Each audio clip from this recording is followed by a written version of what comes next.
الرحمن الرحیم۔ السلام علیکم محترم ناظرین کرام، آپ کے دل میں کیا ہے یہ آپ جانتی ہیں، میرے دل میں کیا ہے یہ میں جانتا ہوں، لیکن ذرا رسول اللہ صلی اللہ علیہ وسلم کا یہ فرمان عالی شان سن لیجیے، اور یہ حدیث مبارکہ سنن نسائی میں 3109 نمبر پر موجود ہے، صحیح حدیث ہے۔ پیارے آقا علیہ الصلوۃ والسلام کا فرمان ہے کہ لا یجتمعان فی قلب عبد الایمان والحسد۔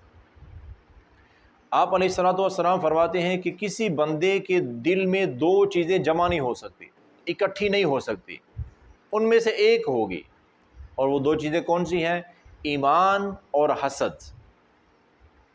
ایمان اور حسد یہ دونوں ایک دل میں ایک ٹائم پہ نہیں ہو سکتی۔ اگر تو بندے کے دل میں حسد ہے تو یقین مانو وہ بندہ مومن نہیں ہے، اور اگر ایمان ہے تو پھر اس کے دل میں حسد نہیں ہوگا۔ اب یہ سمجھنا ہمارے لیے کوئی مشکل نہیں رہا کہ ہم کتنے سچے مومن ہیں۔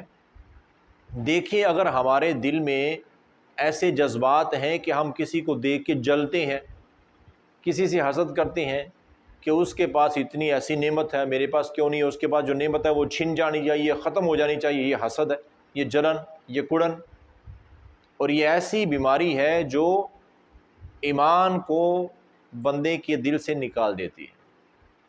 اور حتیٰ کہ نبی کائنات صلی اللہ علیہ وسلم کا فرمان سنیں، آپ نے فرمایا کہ حسد جو ہے یہ نہیں کہ بندے کے دل سے ایمان نکال دیتا ہے، فرمایا کہ بندے نے زندگی میں بڑے نیک عمل کیے ہوتے ہیں، لیکن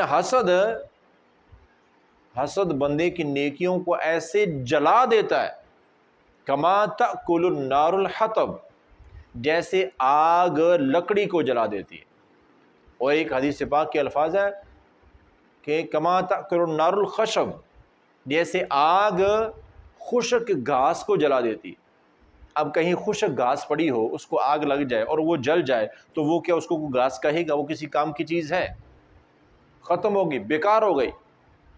تو اسی طرح میرے محترم بھائیوں، میری محترمہ بہنوں، اس بات کو غور سے سمجھیں کہ کسی کے متعلق اگر آپ کے دل میں حسد ہے، ہمارے دل میں اگر حسد ہے تو ہماری نیکیاں جلنا شروع ہو جاتی ہیں، ختم ہو جاتی ہیں۔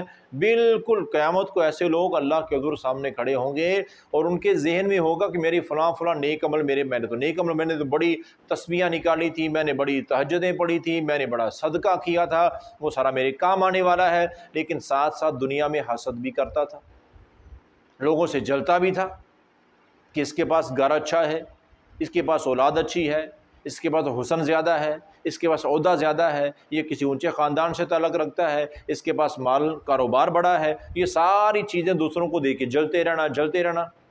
یہ حسد ایسا اس نے بیڑا غرق کیا کہ قیامت کو بندہ سوچ رہا ہوگا میری نمازیں، میری تہجدیں، میرے ذکر و اذکار میرے کام آئیں گے، وہ وہاں ملیں گے ہی نہیں۔ تو بندہ پوچھے گا تو جواب ملے گا تیرے حسد کی وجہ سے وہ سارے تیرے عمل جل کے تباہ ہو چکے۔ تو اس لیے میرے محترم بھائیو، اللہ تعالیٰ کے رسول صلی اللہ علیہ وسلم کیا فرماتے ہیں؟ لا یجتمعان فی قلب عبد الایمان والحسد، کسی بندے کے دل میں دو چیزیں جمع نہیں ہوتی، ایمان اور حسد۔ اگر حسد ہے تو بندہ مومن نہیں ہے، اگر مومن ہے تو وہ حسد نہیں کرے گا۔ تو ہمیں چاہیے کہ ہم اپنے ایمان کو بچائیں، اپنے ایمان کی حفاظت کریں اور اپنے دل سے حسد کو نکال دیں۔ اللہ نے جس حال میں رکھا ہے اللہ کا شکر ادا کریں، کوئی کمی محسوس کرتے ہیں اللہ سے مانگیں، لیکن کسی کو دیکھ کر جلنے کی ضرورت نہیں ہے۔ یہ کسی کو دیکھ کے جلنا جو ہے اس کو تو اللہ نے دے رکھا ہے، اور ہم اپنا بیڑا غرق کر لیں گے، اپنی نیکیوں کو تباہ کر لیں گے، اپنے ایمان سے ہاتھ دھو بیٹھیں گے۔ تو اللہ سے دعا ہے اللہ تعالی ہمیں اپنے ایمان کی حفاظت کرنے کی توفیق عطا فرمائے۔